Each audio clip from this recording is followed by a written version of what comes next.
Ayan guys, papunta kami sa tinakainan namin ng pansit. Ayan guys, oh. Lumentreat Road.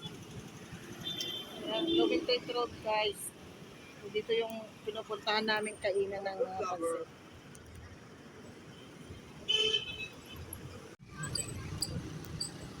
Ayan guys, malapit na kami. Ayan guys, daming kumakain. Pansit Kabagan. Buti nakakuha kami kaagad ng upuan kasi sobrang daming tao talaga guys. So, hanggang sa labas may nakapila. Ganito dinudumog tong kainan na to guys. Ayan, nakapag-order na rin yung asawa ko. Malimit kaming kumain dito ng aking asawa dahil nagustuhan niya yung lasa ng kanilang pansit. Kakaiba guys. Ayan o. Diba? Fully loaded yung kanilang pansit guys. Ang daming sahog.